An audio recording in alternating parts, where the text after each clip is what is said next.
Now, I can talk all day about all the challenges and all the things that maybe make us a little sad or frustrated as Indigenous peoples and non-Indigenous peoples about water.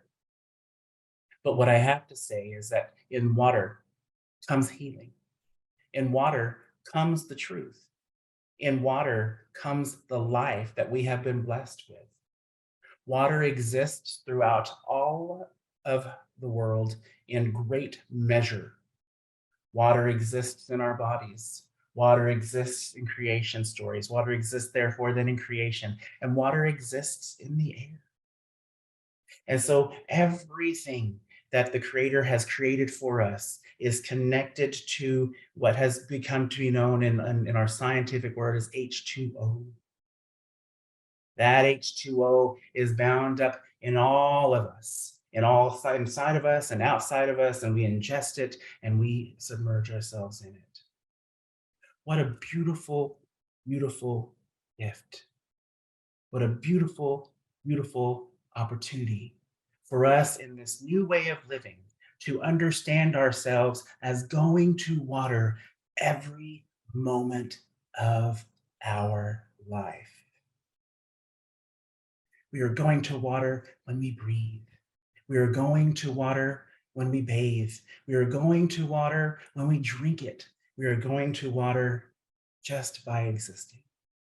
And so the creation of this world, as told by many different peoples, including the Cherokee peoples, and the muskrat and the water beetle and whatever other being might have tried to help form the earth by diving deep, deep, deep down into the waters to bring up that little piece of mud, to place it on the back of the turtle or whatever other being, to help pound it out so it might grow on top of the water. We must remember that we were created first from water. So we celebrate today the opportunity that the opportunity to go to water and the opportunity to be submersed in that water. And also we give thanks for the fact that the Creator, in the very beginning, whenever that might have been, and from whatever story you wish to tell, brought that water to us. And so in similar ways, today as we live in this new way of being, live in this new way of doing life and receiving water, Creator has brought us water. And so we care for it, we love it, we nurture it, we make sure that people have provision of water, and we make sure that we find time, hopefully, to submerge ourselves in it. I think about once when I was in living back in Oklahoma on the reservation, and I think about this moment where I was living in a home at the ministry that I was serving at the time, and just below the house was a creek. It was a creek that my mother had grown up playing in because across the holler, as we say in Oklahoma, was my great auntie Lizzie's house.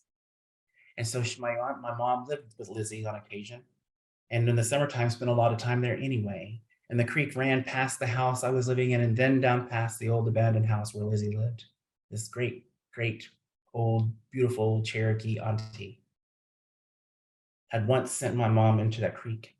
And so as my mother and I were enjoying the park-like setting around this creek on one particular summer day, she goes, "It's time. It's time for us to go to water."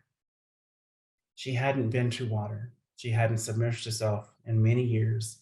And she then, in this very shallow creek, in her older age, makes her way down off the bank and into the few inches of water and lays down in the spring fed cold creek to cleanse herself off and to remember that she is a part of something much bigger than her own self, that she is a part of a world that's connected by this very precious gift of water.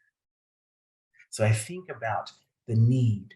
I think about the need for all of us to take time to find that space, to be in a place where we can feel and touch the water that is natural, that is maybe spring-fed, whether it comes from the Andes, whether it comes from the rain in Houston, or maybe a spring creek in Oklahoma. Let us find time to be in the water, to be with the water. Now, I have to say, this does not mean that you get to take on the practice of going to water. That is not your tradition. But what I will say is that you also, as human beings, as people who are a part of this great, beautiful world, you are gifted with this blessed gift of being a part of the water and connecting yourself also to something much bigger than your own being. Let us continue to care for the waters that are brought to us, either naturally or through pipes. Let's continue to care for each other and make sure that we can make sure that we have given opportunity for other people to be a part of submersing themselves in water. Now, as Lutherans, in our baptism, we like to do some sprinkling. That's great. I was sprinkled, I was baptized. But let me tell you, if you've not been to water and to submerge yourself lately, the gift of being submersed on top of Mother Earth in this creation is the greatest gift that you might be able to give yourself as an example, give yourself and to be an example to others about caring for that water that gives us that life and connects us to all the other peoples in this creation. I, today on World Water Day, am excited to be able to share some of this story with you, to be able to share the opportunity that we have to connect ourselves with Mother Earth, with Creator, with water, and with each other through that practice. God's peace be with you. Amen. Thank you so much, Wade. Yes, Wade. His name is Wade Blackfox. So My name is Vance Blackfox. Vance, I'm sorry, I made the same mistake. I'm so sorry when I get it wrong. Thank you very much, Vance. That was really beautiful. And yes, we do have a tradition of the baptism, and our Bishop Brenda Boss will be sharing a remembrance of our baptism, and it happens to be in a site that is just below the first land that has been given back to the Tongva peoples that live in that live and have lived traditionally in the land of Los Angeles area. And so I'd like to just spend a little moment explaining the idea of land back and the idea of being able to pay what might be considered like a guest exchange is the way they're calling it. So there's a nonprofit organization, and it's called the Tarahat Pahava, and it's a conservancy, and it accepts land that has been donated to it for the purposes of continuing the traditions of the Tongva people. And there is a movement of land trusts that are doing this all across the country. And I noticed that in Oakland, the city of Oakland has actually given a deed to a certain piece of property on parkland that is meant for the Ohlone people that have lived there. So that's really interesting. So all across California, there is this movement, and we as churches can think about either providing a guest exchange as part of our budgets, or we can also individually or in other institutions be doing that. And we can also encourage our cities and counties to provide land and donate land back to the Indigenous peoples. So, and I will share in the chat a link to the particular land trust conservancy that is in the Los Angeles area. So now next on our program is a video brought to us by Phoebe Morad, who is a director of Lutherans Restoring Creation. She also teaches at the Center for Climate Justice and Faith at Pacific Lutheran Theological Seminary. And so let's take it away.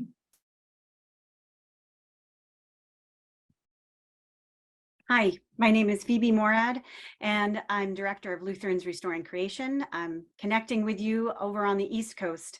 I am on land that the Massachusetts people continue to call home and care for, And I am so grateful today that the Southwest California Synod invited me to this, because they were really integral in the fact that Lutherans Restoring Creation exists. Way back in 2016, some of their first workshops together as a group really inspired our larger national network to connect. So I would like to invite all of you into more of this work. The reading that you're sharing and centering around today talks about being heard and not being forsaken. And yet it's really hard to believe that some days, and not only some days, but especially for some people. So as people of faith, we like to come together to feel better about stuff in general, but also to get some work done. And what I'm going to share first is an invitation from one of our board members on Lutherans Restoring Creation that put together a simple invitation as to why people of faith are called to this. Well, here are the facts. These are true, and I don't feel free. I feel buried under facts. And while it is a fact that the world is getting dangerously hotter, that humans are to blame, and that we are running out of time, there is more to be said than can fit in the trend line of parts per million atmospheric analysis and the background extinction rate and congressional deadlocks and fossil fuel subsidies. The Earth is good. And it's not naive to believe that that fact matters just as much as the others. The Earth is good, and it is worth saving. It's worth serving. This world is worth serving. Isn't it worth believing in? Christians have a stubborn belief that the ultimate truth of the world is healing.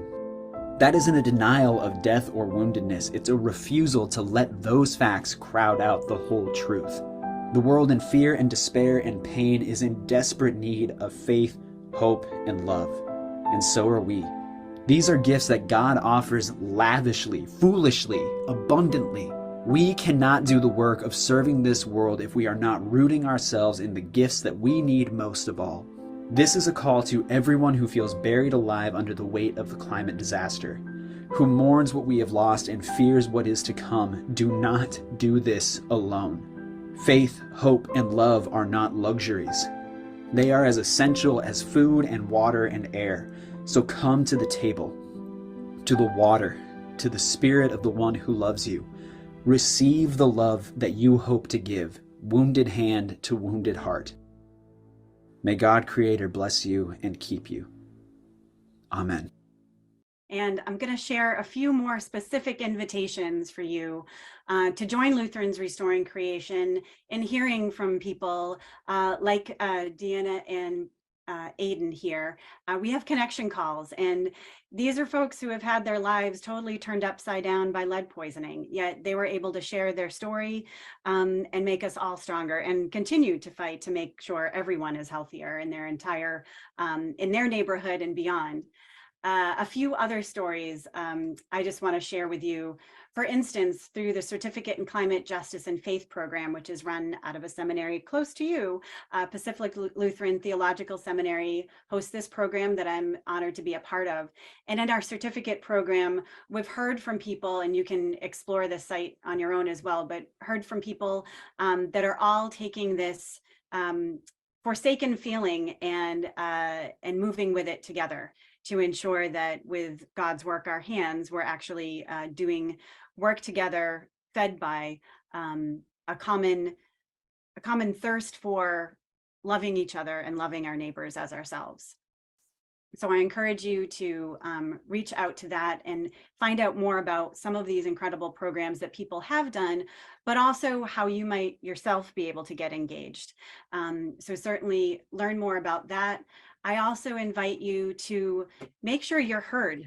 Make sure you're heard in your neighborhood, but also make sure you're heard throughout the Evangelical Lutheran Church in America. This is an opportunity to just share what your church is doing, fill out a form and share with us what your goals and promises to yourselves are, but also what you're going to do and how you're going to share that story. You're invited to do on our site. And just for a quick visual of the fact that you're not alone and not to do this work alone, take a look at our site and recognize the fact that there are people doing this across the country, certainly across the globe, but stay connected with one another, and please stay connected with us. Find us at lutheransrestoringcreation.org, and thank you for all the work that you're all doing. Take care. Bye-bye. So thank you to Phoebe for that. And that little map, the Southwest California Synod was one of the first little icons on that map as we became a Lutherans Restoring Creation Synod. And I encourage you, if you're not in our synod, you could have your synod become a Lutherans Restoring Creation Synod, and your congregation could become a Lutherans Restoring Creation congregation. So next, Phoebe mentioned that we're working across the world. The ELCA, the Evangelical Lutheran Church in America, is working with the UN, and Regina Banks will talk about that today for World Water Day. But right now, we have a message for us from some children in Zimbabwe.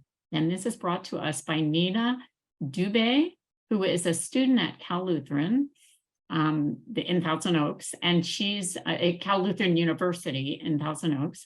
She's an ELCA International Woman Leader Scholar from Zimbabwe, and as a freshman, she's already an outstanding leader. And this video comes from Bulawayo Tshabala Congregation under the Western Diocese of Zimbabwe.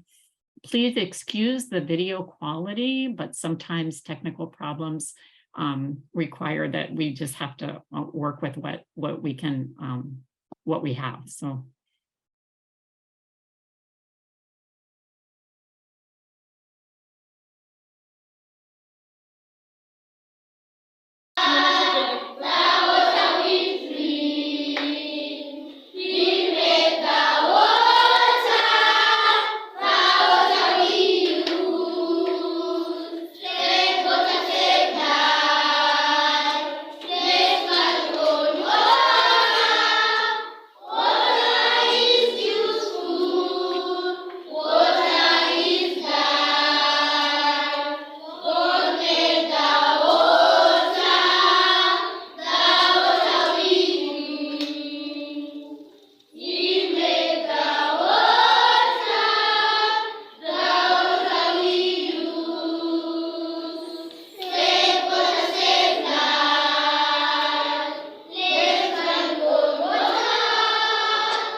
We heard him say, "Let there be water under the sky," and there was. Ah, what amazing power of creation.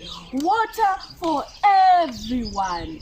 Cleaning, bathing, washing, cooking, drinking, watering, and having fun. A precious liquid indeed.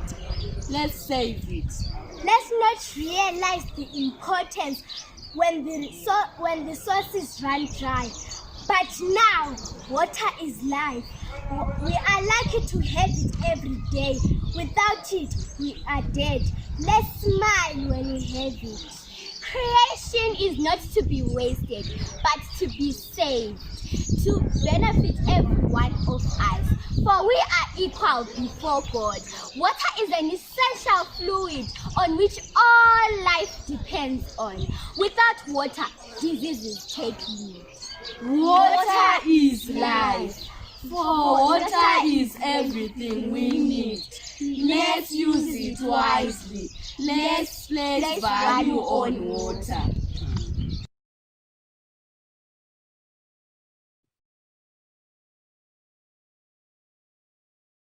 Thank you. That was really fun. And I wish I had some of the pizzazz that they do at leading this event. I wish I had a little bit more of their ability to be in front of people. But next on our program, I'm so proud to be able to introduce our Bishop Brenda Boss, who has been incredibly supportive of Creation Care and our Green Faith team in particular. She has participated in the program of the Center for Climate Justice and Faith at PLTS. She's also pastored, I can't remember the name of the church, but it was a church, someone can maybe speak up and say, a church that was along the ocean front, and she would have worship at the beach. Do you all remember? And can anybody say? Anyway, so she brings us a video, and as I mentioned before, this watershed that you'll see is the watershed that's just below the first piece of property that the Tongva people have received back. And yes, okay, it's Our Saviors in San Clemente. Thank you very much for that. Yeah, okay.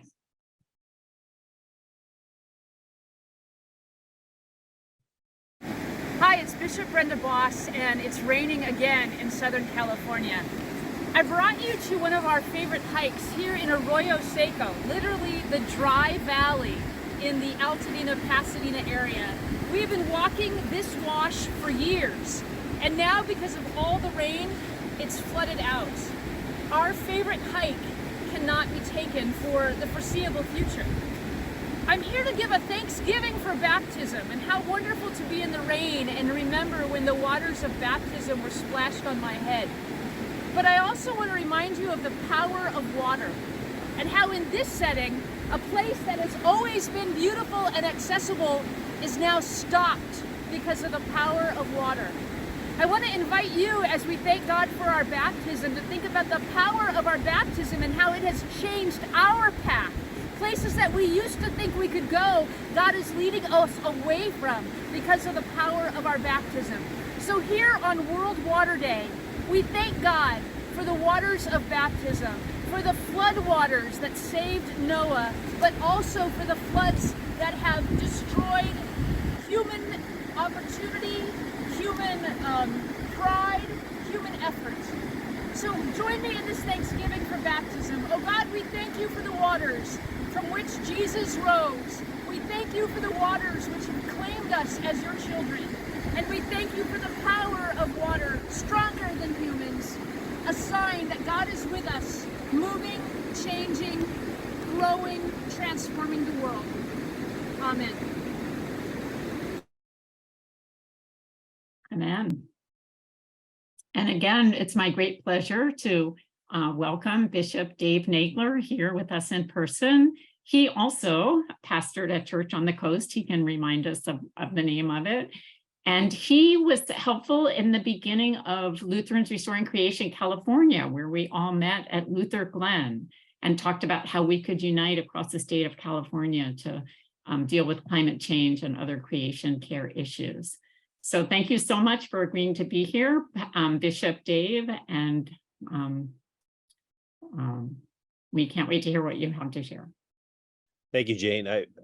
First of all, I think you have plenty of pizzazz, and thank you for your leadership that you've done for years and years, leading us in these important issues around creation care.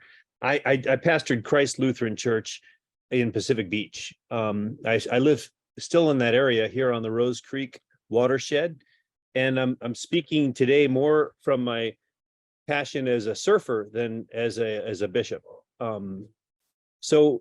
Surfing, anyone who knows me well knows that this is my healing place, my thing that I need. My wife and my people I've worked with on staff and teams, they know that when I get cranky, it's time to they'll say to me, Dave, have you been in the water recently? Maybe you should go surfing. Someone even on this call or on this meeting today, when I visited them, when I was going through a challenging time in my life, gave me their truck and their surfboard and said, why don't you go get in the water? And it was the best thing that they could have done for me. The Hawaiian word for surfing is he'enalu, which translates, I mean, it's often been translated as wave sliding, but it really, there's another translation of those words, which is to say it's when that which is rigid and hard becomes soft and pliable. And that's, I think, what is happening for me and for a lot of people in the surf community. When you go down to the water and you enter into wilderness, there's liminal space where you transition. You're quite literally in the food chain at that point. And you're also given an opportunity to be reborn. There's a very close correlation between the salinity of our amniotic fluid and the salinity of the ocean. And if you spend a lot of time in the ocean, what you find is that the ocean is changing. You pay more attention to it. Richard Louv, the person who wrote Last Child in the Woods, he says that we cannot protect something that we do not love. We cannot love what we do not know, and we cannot know what we do not see and touch and hear. And so for a long time, I've been working with Lutheran retreats, camps, and conferences and other groups on getting people to come to surf camp. We put them in the water because I believe that if we want to have policies that actually do protect the ocean, then we're going to have a whole generation of people who are passionately connected to the ocean, that they need to have been in it and love it. They need to get that ear-to-ear grin that comes from just swimming or boogie boarding or doing something that makes them remember that day and remember what it could do for them. In Genesis, when the creation story where the Lamb was separated the oceans, God looked at both and called them tav, good, inherently good. And so we too, I think, as people who are sacramentalists, we need to see that there's not just beauty and there's not just the possible for restoration in the ocean, but there's a call to steward the very fabric of life itself. So as goes the oceans, so go everything. If the acidification and the temperature of the ocean rises too far, if the proliferation of plankton is no longer possible, then there's a chain reaction that will affect all of life. And so we have a moral obligation, and we can do this in partnering, I think, with other groups, other agencies that do this work really well. I've been a longtime member of the Surfrider Foundation. Their mission is they're dedicated to the protection and enjoyment of the world's ocean, waves, and beaches for all people through a powerful activist network. And so I invite us to think about having our rigid minds, our cranky ways become soft and pliable by getting into the water. I want to echo what Vance was saying about give yourself the gift of submerging yourself into water and see what it can do for you. Thank you so much, Bishop Dave. And now I'm especially grateful for Regina Banks to be on this call because she's quite sick at the moment. So she's going to share just very briefly, and then we're going to hear from, she's the director of the Lutheran Office of Public Policy. And we also have Savannah Jorgensen, who is a Hunger Fellow with Lutheran Office of Public Policy. And they're both going to share about the LOPP Lobby Day that's coming up and what we're doing, what the ELCA is doing with the UN and other kinds of advocacy that's going on this year. So Regina. Thank you, Jane. I can't think of any other organization I would be awake and mobile for, but this is important. So my name is Regina Banks. I do serve as the director of the Lutheran Office of Public Policy, California. And as a lifelong Californian born and bred, I feel a little triggered about what Pastor Evangeline was saying about Californians texting and posting immediately when there's rain, just rain, very excited. And water was the first issue that I was able to take on as a professional advocate once I was out of school. And I realized it was an important issue to be advocating on because worldwide, water is one of the most predictable issues of conflict around the world.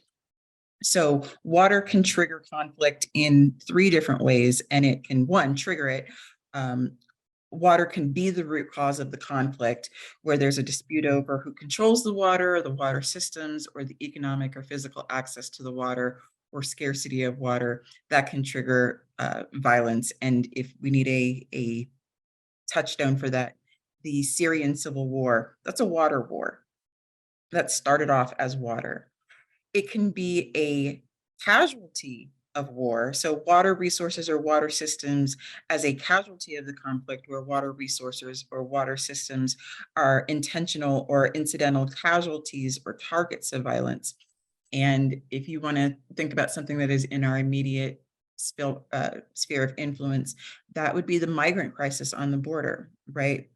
People left a more or less stable water source, and as they migrate and cross borders, they don't have that same access to water, to sanitation. But the third one, and the one that I have just recently become acquainted with, is water as a weapon of war. And water as a weapon of conflict, where water resources or water systems themselves are used as a tool or weapon in a violent conflict. And at the first part of the year, I had the opportunity to be able to go to Israel, Palestine, and Jordan for the first time. And my policy council supported me in my desire to do that.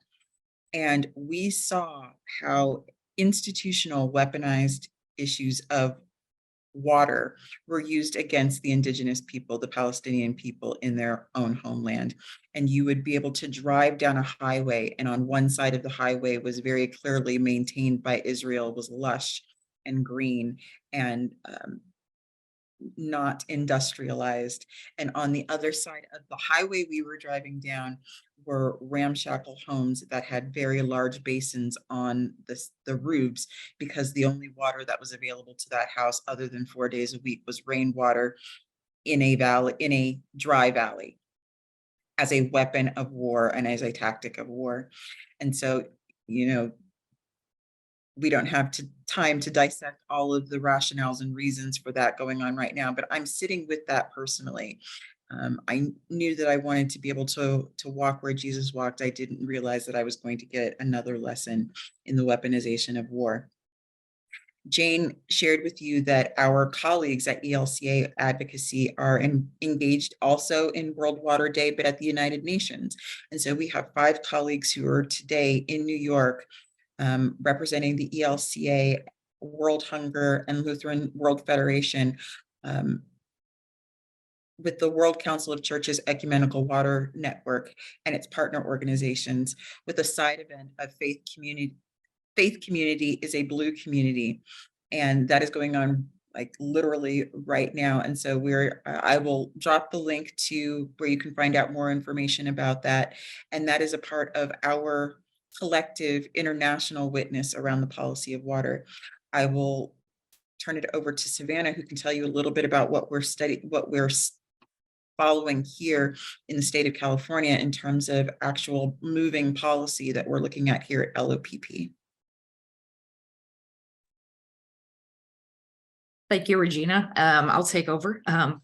As Jane said, I am Savannah Jorgensen. I am the Hunger Advocacy Fellow with the Lutheran Office of Public Policy in California for this year under the ELCA. Happy to be doing advocacy work with you all, engaging in water and climate, environment, social justice issues, etc. What we're currently looking at from LOPP, from specific water-related legislation right now, I'll just include a few because we're tracking several environmental bills and water bills right now, but some of them might be included in our Lutheran Lobby Day, which I'll talk about in a second. But a few of those include AB 1453, and that would require a 5-year grant program to be established by the Coastal Conservancy in the state to fund regular cleanups of beaches and waterways. So kind of talking about Bishop Nagler's point of that transition space to the ocean and things like that. AB 664, another bill that we're monitoring, would address safe drinking water in domestic wells at rental properties and try to hold landlords and things like that accountable for having safe drinking water for their tenants. Another piece of legislation is AB 249, and that would increase testing requirements and disclosure requirements of school drinking water lead levels, and also increase funding for infrastructure improvements in order to get lead out of the drinking water in schools, since no one should have to be worrying about lead in their drinking water when children are attending schools and things like that. These and other bills that we're monitoring at the state level, as well as our colleagues at ELCA Advocacy in DC monitoring at the federal level, are definitely ongoing projects and things that we can all advocate for and turn our fears of climate change and things like that into justice work and advocacy work, and take our faith into action and things like that. So be on the lookout for more information from us. Attend our advocacy and quarantines noon on Wednesdays, where you can hear more about actions you can take on these and many other bills related to water and things like that. But we're excited about the work going on in the state and monitoring this and other water related legislation. And you can join us at our Lutheran Lobby Day in May on Wednesday, May 17th, where we can be looking at these legislation pieces, as well as potentially others, and advocating for environmental justice. And I will post the link to Lutheran Lobby Day in the chat so you can see more about it and register as well if you are so interested. Thank you. And Savannah, I forgot to mention, in your former life, you were a water professional. So what was your... Yeah, I went to school for meteorology in my undergraduate degree, so more of the water in the air kind of deal, but went to undergrad for that, and then I went to Texas A&M University to get my master's degree in atmospheric sciences, where I actually did focus on extreme rainfall in the Southeast United States. So I'm definitely very familiar with the intricate scientific water processes and how that impacts us in our weather and climate daily life, and looking forward for climate change. So definitely excited to be focusing on advocacy from that perspective with that scientific background. And we are so fortunate to have you at the LOPP in California. That's really, that background is really helpful. So it's wonderful. I also forgot to thank Pastor Maria for joining us, even though she's attending the meeting for the assistance to the bishop in the Midwest and I think Minneapolis. So thank you so much for being here. And I just want to thank all of you. We're going to have a short UN video about hummingbirds, and then we can, the meeting will officially be closed, but I encourage you to stay on if you'd like to talk a little bit. It's so great to see so many people here, my Episcopalian friends and Ched Meyer, and it's really wonderful to have all of you here. And it's possible that we might be able to ask Vance some questions. I'm not sure if he's willing to stay on for that, but I really appreciate that. So go ahead, let's have the hummingbird video.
Okay, that's so great. So big thanks to Scott Bartlett, Pastor Scott Bartlett, for handling all the technical things. So thank you, Scott. And also Pastor Steve Herder and Pastor Marcia.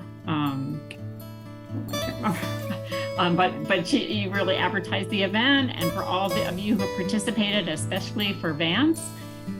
First it comes together in the clouds, then it rains, running down the mountains and the hills to the plains, running in the stream beds and the rivers to the sea, lavishing its liquid life on you and me. Water is the spirit of the earth. Water is the cleansing of new birth. What is it worth?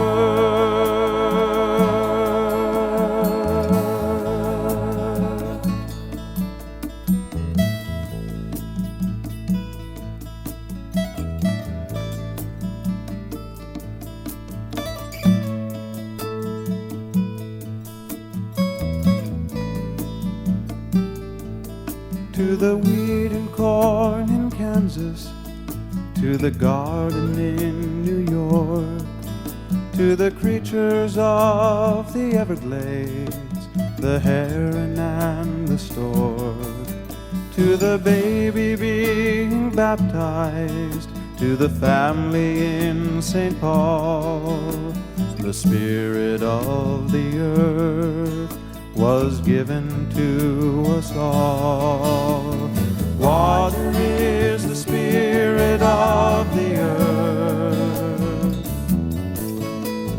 Water is the cleansing of new birth. What is it worth?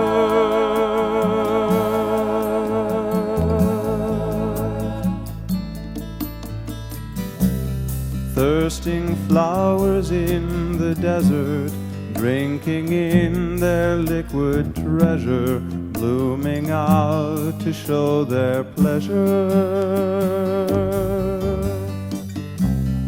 In their wisdom they were waiting, like a parable relating, spirits die without the raining.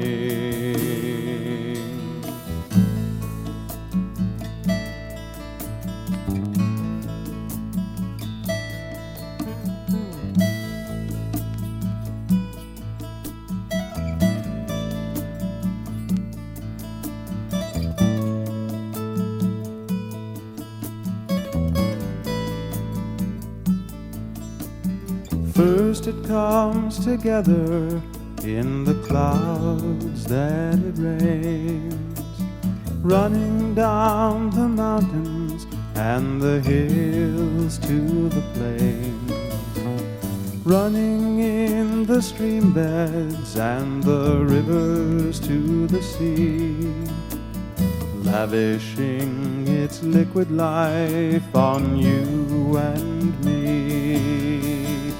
Water is the spirit of the earth.